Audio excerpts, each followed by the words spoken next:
How you guys doing? It was about this time of day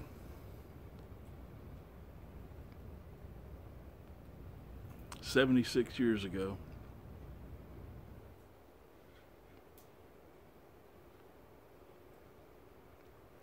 America was attacked.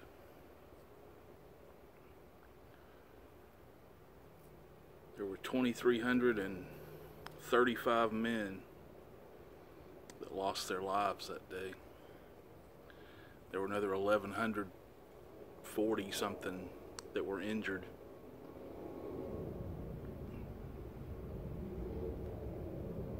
There were 15 medals of honor awarded. For actions that day.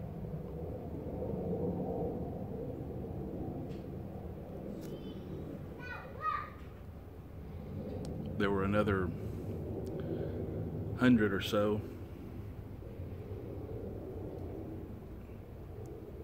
Valor Awards given out, everything from the Navy Cross to Distinguished Service Cross, Silver Stars, Bronze Stars.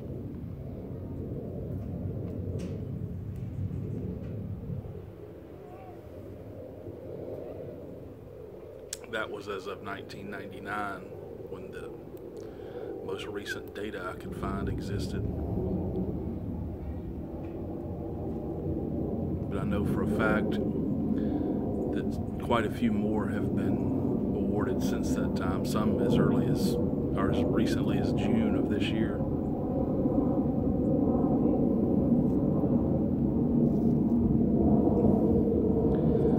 There were people who died that day that never knew it, never knew anything was happening.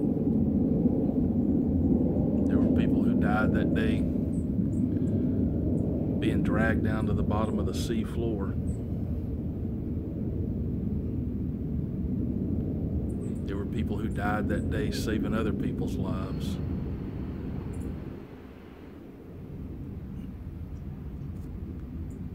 There were people who died that day defending other people's lives, doing their best.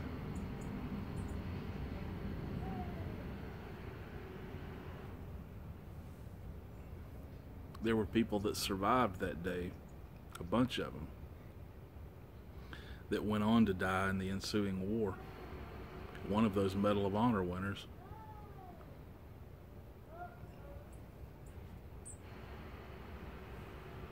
There were over 80,000 people there that day in service.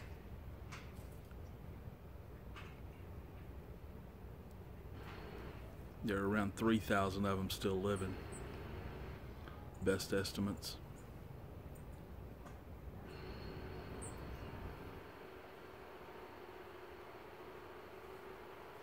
The oldest one is 105 years old. The youngest one couldn't find any information on, but he'd have to be 92, 93 years old, somewhere in there, and lied about his age to get in the service. Otherwise, he'd be 94 probably.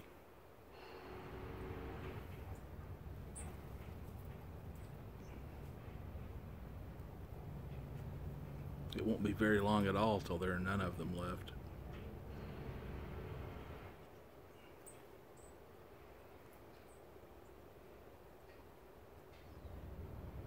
These men were placed in the middle of a situation that was tragic.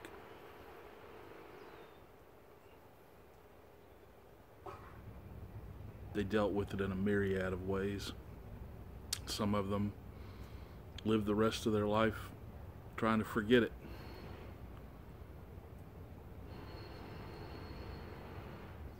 Some of them lived the rest of their life unable to forget it.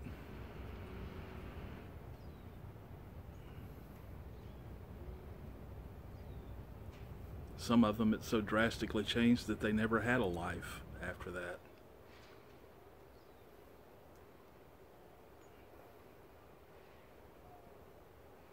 Some it wounded in ways that their life would never be the same.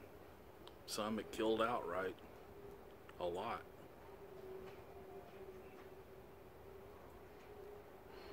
To say it changed their lives is probably the most grossly understated thing that I could come up with.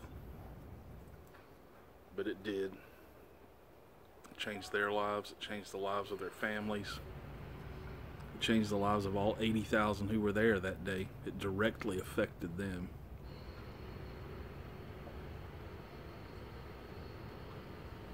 It indirectly, but no less substantially, affected a lot more people who fought in the ensuing war.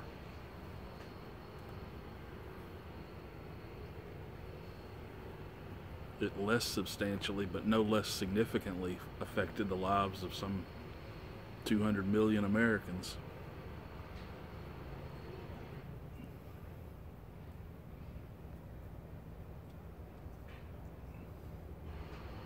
We need to never, ever forget the sacrifice of those men on that day.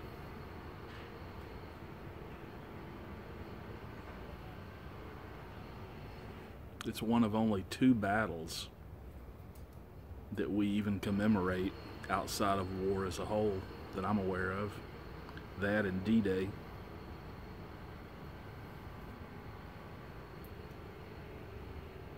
They were that significant.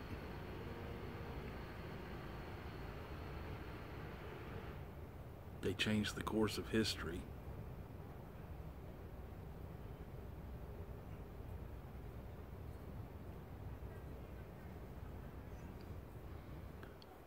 Some of those men and the memories of those men became the cornerstones of the American dream for a lot of people.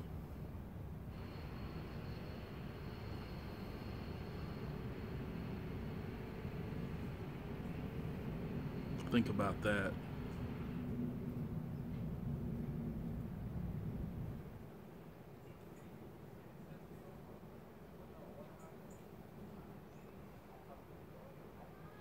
Their lives were no greater or meant no more than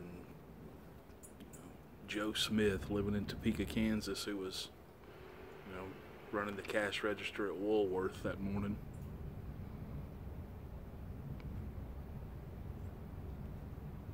But they are inextricably tied to something that means far more, and that makes their life far more significant in ways.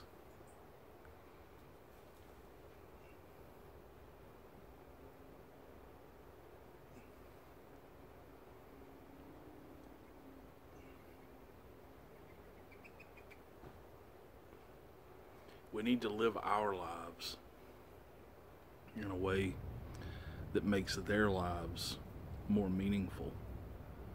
We need to live our lives in a way that is representative of the kind of freedoms that they fought for, the kind of freedoms that they died for.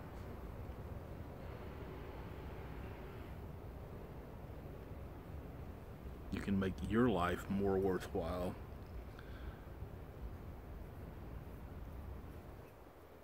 by making their life more worthwhile.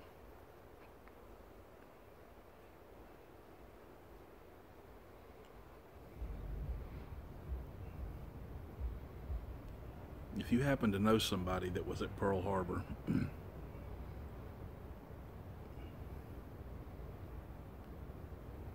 and you haven't spoken to them recently, if you can't do it today, do it soon.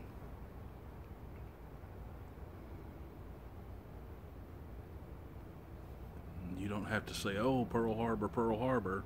You just need to let them know that you appreciate them and that you value the life they led. They'll know.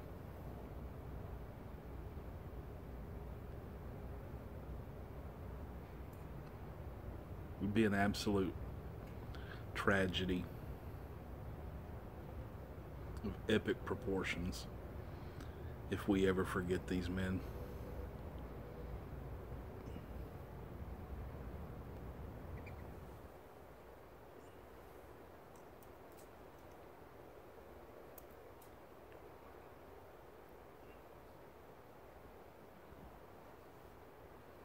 honor them or don't honor them, however you see fit.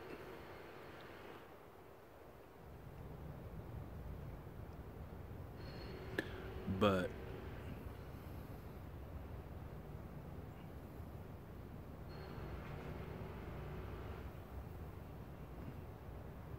at least understand the significance of what you're honoring or what you're choosing not to honor.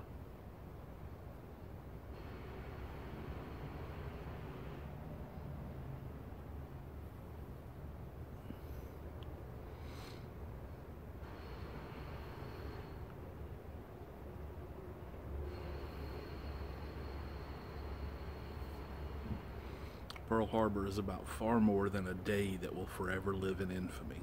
That it will. But it's about the lives. It's about the people that won't live forever, but should be remembered for as long as we can remember them.